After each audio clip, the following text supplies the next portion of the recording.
बताती। 2-3 के पहले नाम लिखते हैं, मैं थोड़ी थोड़ी कहानी बताती हूँ, बहुत आसान दिखेगा। फिर पहला नाम क्या है? हाँ, नाहर सिंह। अगला नाम क्या है? अब्दुल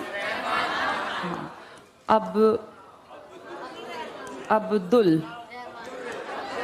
है, ठीक है। अब्दुल रहमान।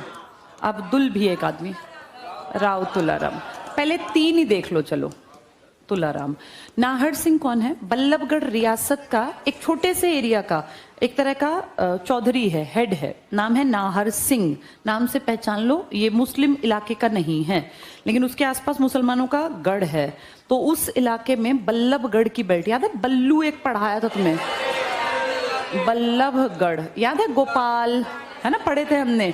फिर उसका पोता था ये गोपाल चरण दास था, फिर ये था। तो उसी के बल्लभगढ़ में आगे जाके एक मालिक बना, चौधरी बना, जिसका नाम है नाहर सिंह। इन्होंने नाहर सिंह फोर्ट भी बना हुआ है इन्हीं के नाम पर। तो बल्लभगढ़ के एक तरह से शेर थे ये। 57 की क्रांति जब बहुत बड़े लेवल पे हम लोकल लोगों ने भी हरियाणा से इसमें हिस्सा लिया, तो इसमें बल्लभगढ़ की बेल्ट को संभालने वाले नाहर सिंह थे। अंग्रेजों ने इनको बाद में सरेआम फांसी दी थी। दिल्ली के चांदनी चौक पे ना, सरेआम फांसी में और वैसी फांसी में क्या अंतर है बेटा? फांसी एक बहुत भयानक चीज है। वैसे फांसी देते हैं तो उसको लाइव नहीं दिखाते हैं, बहुत भयानक होता है, क्योंकि खुद सोचो किसी आदमी का तुम गला ऐसे दबाओगे तो उसका क्या हाल होगा। हमेशा देखना मूवीज में फांसी से पहले काला कपड़ा पहना देते हैं। क्यों पहनाते हैं? क्योंकि जब ऐसे गला घुटेगा तो उसकी आंख बाहर आएंगी और उसकी जीभ भी। उतने भयानक चेहरे को देख के आदमी के अंदर तक कितना, उसको नींद भी नहीं आएगी। जो ये लोग थे ना 57 की क्रांति वाले, इनको ज्यादातर को खुलेआम फांसी दी गई थी, जानबूझ के डर बैठाने के लिए कि चांदनी चौक पे फांसी देंगे, जनता ढेर उमड़ेगी वहां उनके सामने। जब वो ऐसे लटकेंगे, उनके हाथ पैर जैसे हिलेंगे, आदमी एकदम से, जान तो बेटा किसी की भी नहीं निकलती, ऑब्वियस सी बात है, बॉडी तो रिएक्ट करेगी ना। चाहे भगत सिंह रहे हो, जब तुम किसी का गला ऐसे इस हद तक बंद करोगे, चोकिंग होगी, तो उसके हाथ पैर, इसीलिए देखो हाथ बांधे जाते हैं, ये लॉजिक है इसके पीछे। वरना क्यों बांधते हैं? आदमी उसको पकड़ लेगा, वरना किसी की जान पे आएगी तो कोई नहीं मरना चाहता बेटा।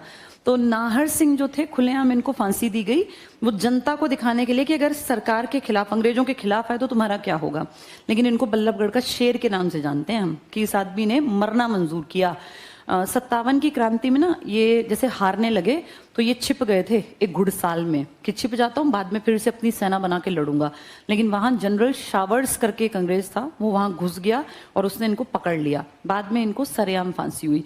ऐसे ही अब्दुल रहमान नाम का आदमी झज्जर की बेल्ट में, इसने 57 की क्रांति को लीड किया, इनको भी पकड़ के सरेआम फांसी दी गई। राव तुलाराम बहुत बड़ा नाम है, नंदराम के वंशज हैं और बहुत यंग एज में, उस टाइम बेटा 30s में थे जब ये क्रांति में कूद पड़े। इनका बेटा बहुत छोटा रहा होगा, क्योंकि 38 साल का आदमी है तो ऐसा तो हो नहीं सकता कि बहुत बड़ा बेटा हो। लेकिन अपने सब चीजों को दाव पे लगा के इन्होंने कहा अंग्रेजों से लड़ना पड़ेगा।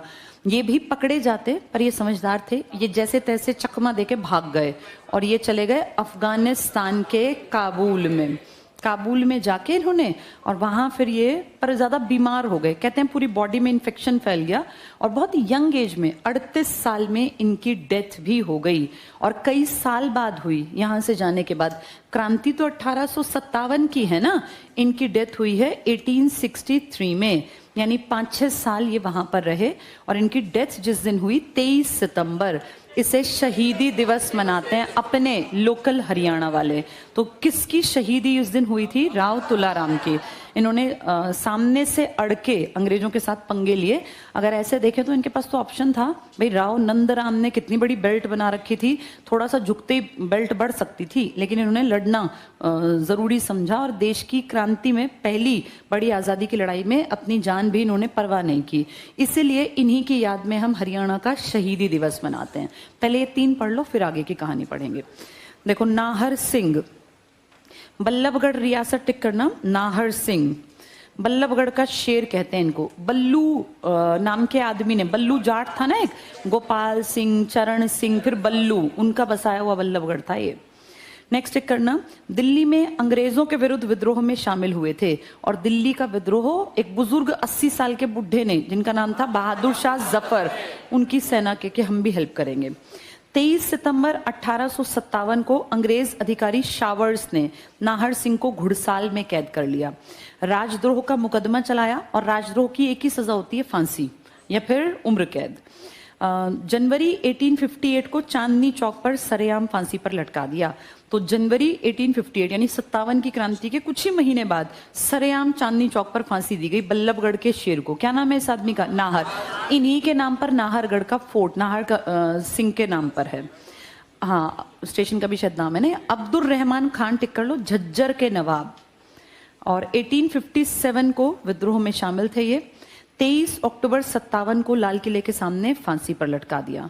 राव तुलाराम, टिक करना, 57 की क्रांति के दौरान रेवाड़ी, मेन रेवाड़ी और शाहजहांपुर पर अपना अधिकार नसीरपुर, ये नसीब ब कर लो इसको, नसीबपुर भी लिखा मिलता है कहीं कहीं, सेना का सामना किया। तो अंग्रेजों की बड़ी ताकतवर सेना से हमारे राव तुलाराम जी की टक्कर कहाँ हुई? नसीरपुर या नसीबपुर नाम के गांव में।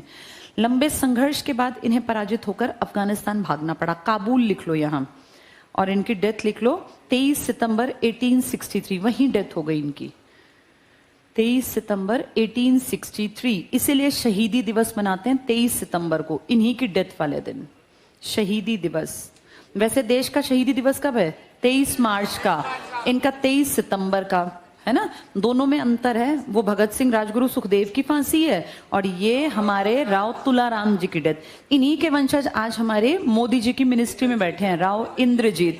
वो किसके बेटे हैं? जो हरियाणा का दूसरा सीएम था, इलेक्टेड पहला सीएम था, राव वीरेंद्र सिंह, जिन्होंने पार्टी बनाई थी विशाल हरियाणा पार्टी, पहली लोकल पार्टी। उन्हीं का बेटा तो आज बना हुआ है मंत्री।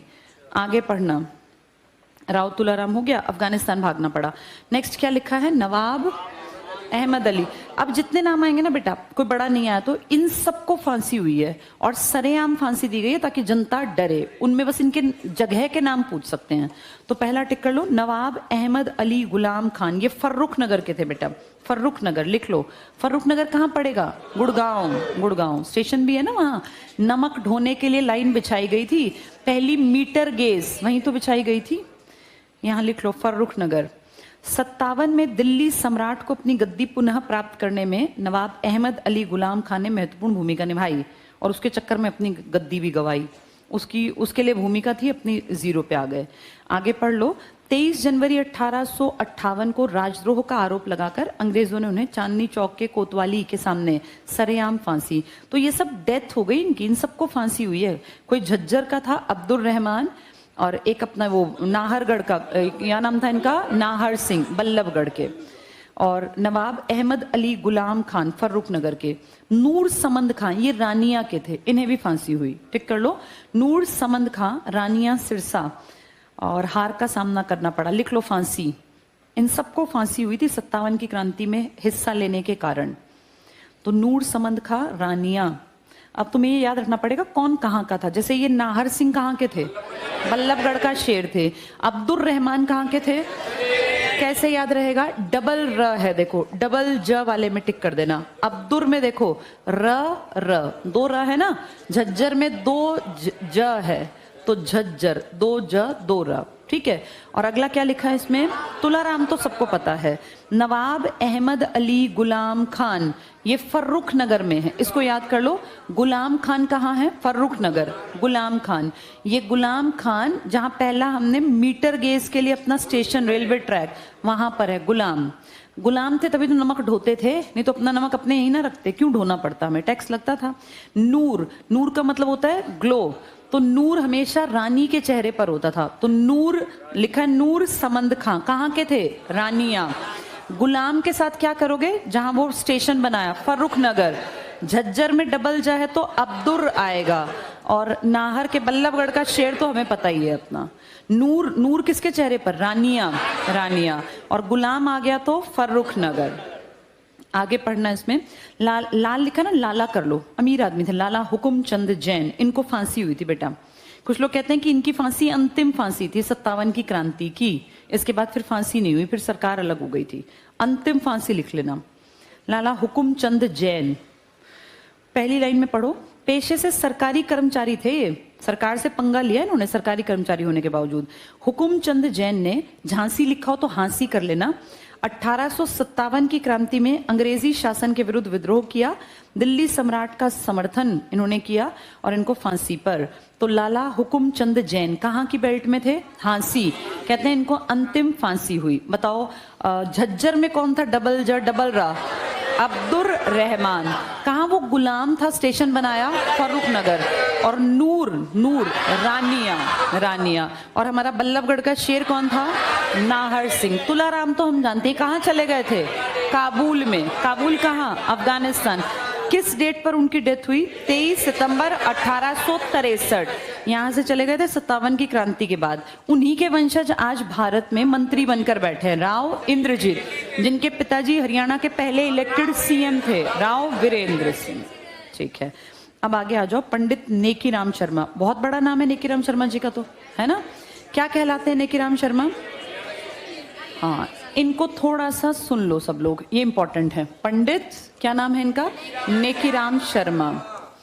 नेकीराम शर्मा। पहली चीज तो इनका जन्म आता है। इनका जन्म भी डिस्प्यूटेड है।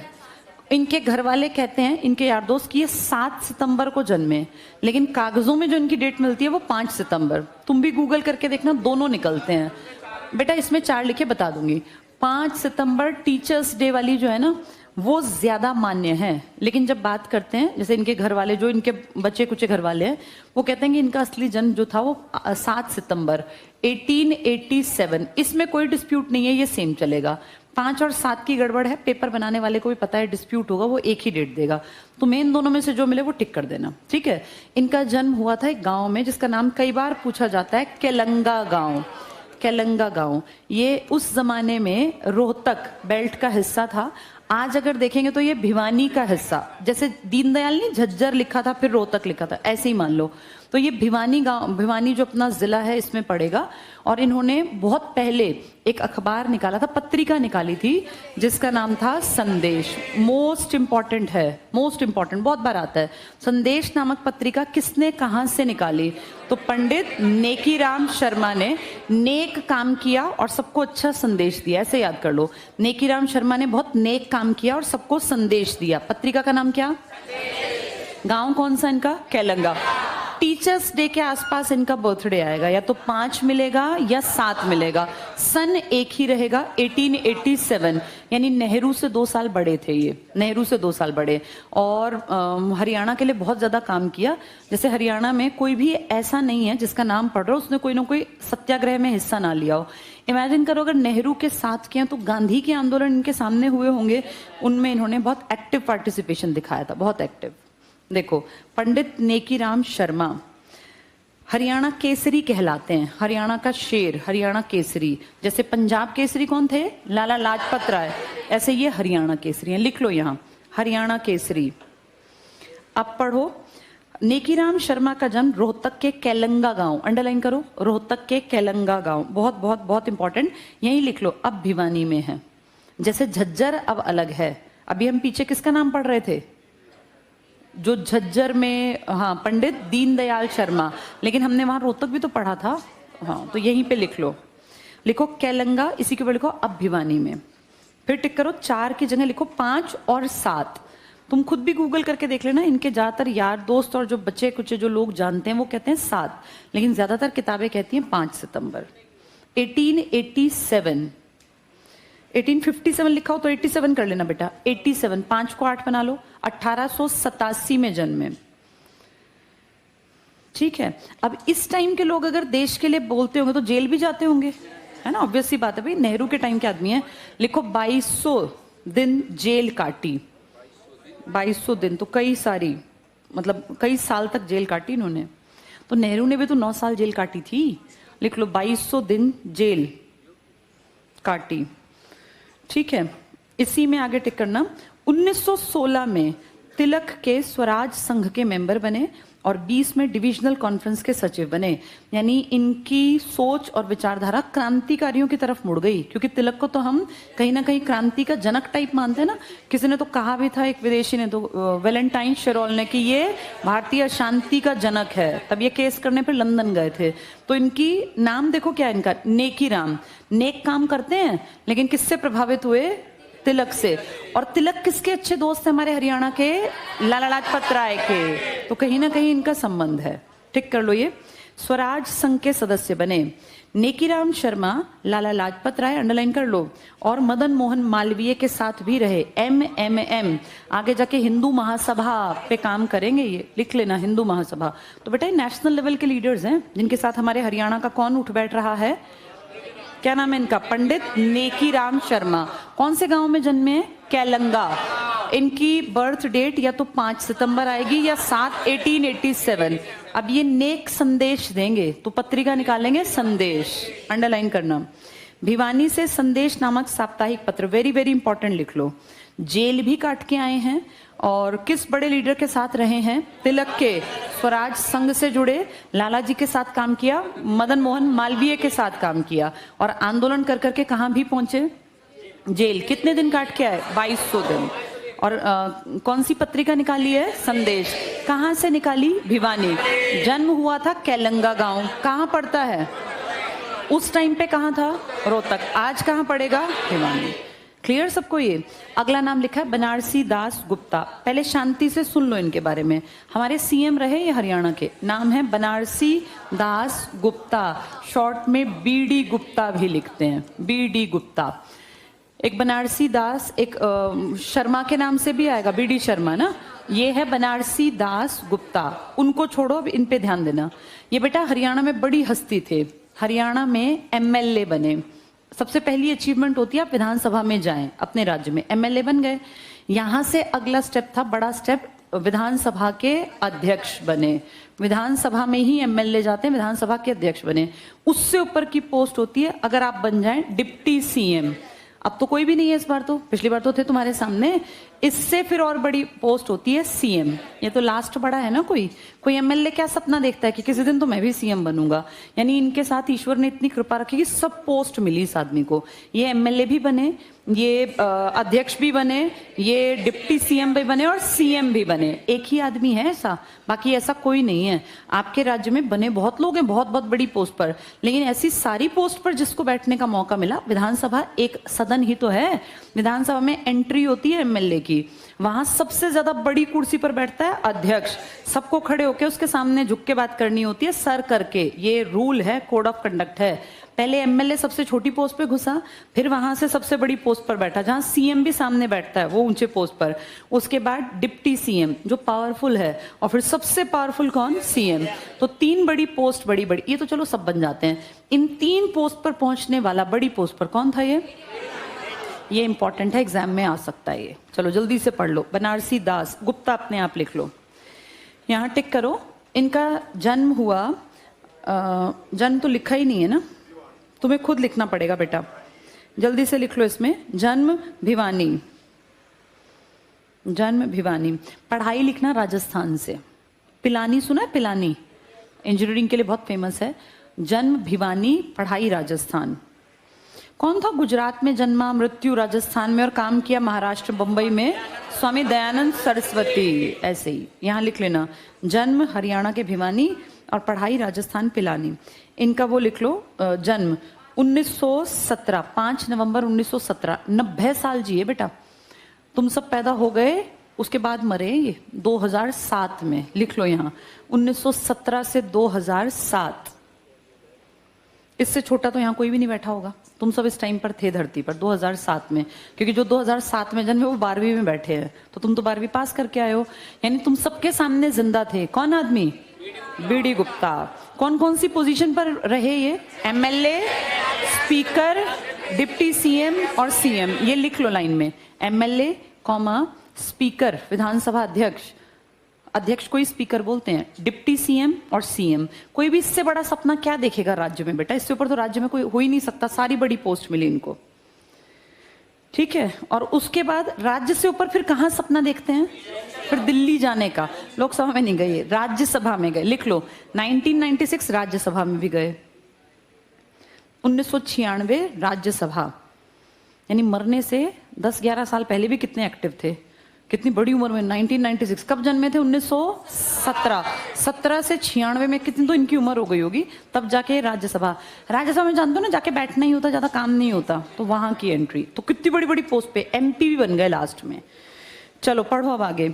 1930-31 में, अब अगर जन्मे हैं ये 17 में, तो 30 में इनकी उम्र कितनी रही होगी? 17 से 13-14।